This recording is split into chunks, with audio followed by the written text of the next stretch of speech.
Hello दोस्तों, अमेरिकी राष्ट्रपति बाइडेन ने यूक्रेन को अमेरिकी हथियारों की रूस के खिलाफ इस्तेमाल करने की मंजूरी दे दी है।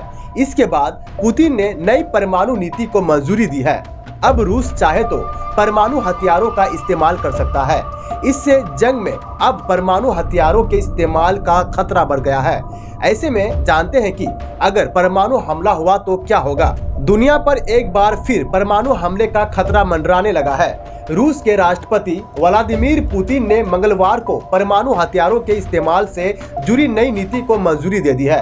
अब अगर कोई देश किसी परमाणु संपन्न देश के साथ मिलकर हमला करता है तो इसे साझा हमला माना जाएगा और ऐसी स्थिति में रूस परमाणु हथियार का इस्तेमाल कर सकता है। और पुतिन ने यह फैसला तब लिया जब अमेरिकी राष्ट्रपति जो बाइडेन ने यूक्रेन को अमेरिका की मिसाइलों और हथियारों को रूस के खिलाफ इस्तेमाल करने की मंजूरी दे दी है। बाइडेन से मंजूरी मिलने के बाद यूक्रेन ने रूस पर अमेरिकी मिसाइलों से हमला भी कर दिया। बाइडेन के इस फैसले से रूस भड़क गया है। रूस ने इसे उकसाने वाला कदम बताया है।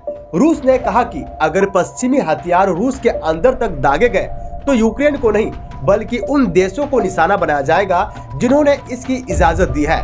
और रूसी संसद व्लादिमीर दाजाबुरो ने इसे तीसरी विश्व युद्ध की और बढ़ाया गया कदम बताया है। इससे पहले पिछले साल ही पुतिन ने उस अंतर्राष्ट्रीय संधि से बाहर निकालने का फैसला लिया था जो किसी देश को न्यूक्लियर टेस्ट करने से रोकती थी। वैसे तो जब से यूक्रेन जंग शुरू हुई है तब से कई बार बात न्यूक्लियर अटैक तक आ चुकी है। पुतिन से लेकर उनके मंत्री तक कई बार परमाणु हमले की धमकी दे चुके हैं। लेकिन अब नई नीति को मंजूरी मिलने के बाद न सिर्फ परमाणु हमले का खतरा बढ़ा है बल्कि तीसरी विश्व युद्ध का खतरा भी बढ़ गया है। नई परमाणु नीति का मतलब है कि अगर अमेरिका या कोई भी नेटो देश की मिसाइल से हमला होता है तो रूस उसका जवाब परमाणु हथियार से दे सकता है। हालांकि रूस के विदेश मंत्री सर्गेई लाव्रोव का कहना है कि रूस न्यूक्लियर वॉर ना शुरू करने की हर मुमकिन कोशिश करेगा। और आगे बात करते हैं कब न्यूक्लियर अटैक कर सकता है रूस। पहला नंबर, किस परमाणु संपन्न देश की मदद से रूस की जमीन पर मिसाइल अटैक होता है तो रूस परमाणु हथियार का इस्तेमाल कर सकता है। दूसरा, कोई देश अगर ड्रोन से भी रूस पर हमला करता है तो उसका जवाब परमाणु हथियार से दिया जा सकता है। तीसरा, अगर रूस के खिलाफ बैलिस्टिक मिसाइल का इस्तेमाल भी होता है तो जवाब में परमाणु हमला किया जा सकता है। चौथा, अगर कोई हवाई हमला होता है तो इसे रूस के खिलाफ जंग माना जाएगा और ऐसी स्थिति में परमाणु हमला कर सकता है। और पांचवा, अगर रूस को लगता है कि देश और उसके लोगों को खतरा है तो वो सुरक्षा में एटमी मिसाइल और मिसाइल डिफेंस सिस्टम तैनात कर सकता है। और बात करते हैं क्या पुतिन ऐसा कर सकता है। रूस और यूक्रेन की जंग जब से शुरू हुई है तब से ही परमाणु हमले का खतरा बढ़ गया है।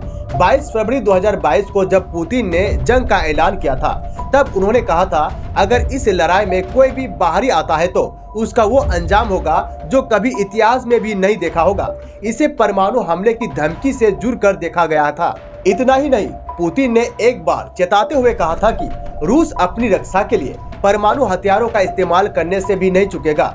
इस पर अमेरिकी खुफिया एजेंसी CIA के प्रमुख विलियम वॉर्नर्स ने कहा था कि पुतिन की धमकियों को गंभीरता से लेना होगा क्योंकि इसे सब कुछ दांव पर लगा है। अब जब पुतिन ने नई परमाणु नीति को मंजूरी दे दी है तो इससे नेटो देशों में हलचल बढ़ गई है।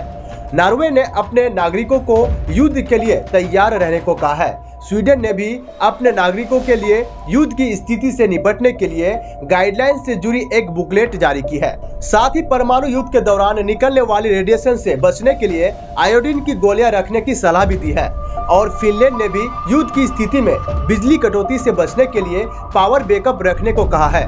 और आगे बात करते हैं अगर परमाणु युद्ध हुआ तो क्या होगा। अगर परमाणु युद्ध होता है तो वो होगा जिसके बारे में हम अभी सिर्फ कल्पना ही कर सकते हैं। जापान परमाणु हमले झेल चुका है और उन हमले में जो लोग बच गए थे वो आज भी उस दिन को याद कर सहम उठते हैं। परमाणु युद्ध कुछ और नहीं बल्कि तबाही लेकर आएगा। और स्विट्जरलैंड की एक संस्था है international campaign to abolish nuclear weapon यानी ICAN। इस संस्था को 2017 में नोबेल पीस प्राइज भी मिल चुका है।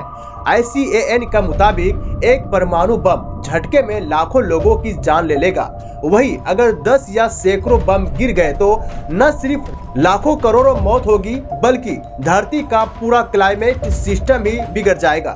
और ICAN के मुताबिक एक परमाणु बम पूरा शहर तबाह कर देगा। अगर आज के समय में कई सारे परमाणु हथियार का इस्तेमाल होता है तो इसमें करोड़ों लोग मारे जाएंगे।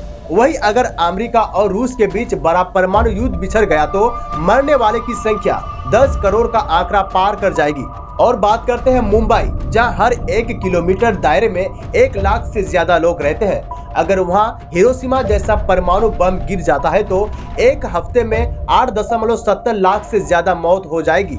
अगर अमेरिका और रूस के बीच परमाणु युद्ध में 500 यानी 500 परमाणु बम का इस्तेमाल हो जाती है तो आधे घंटे के अंदर 10 करोड़ से ज्यादा की मौत हो जाएगी। और इतना ही नहीं, किसी युद्ध में अगर दुनिया में मौजूद 1% से भी कम परमाणु हथियारों का इस्तेमाल होता है तो इससे 2 अरब लोग भूखमरी के कगार पर पहुंच जाएंगे।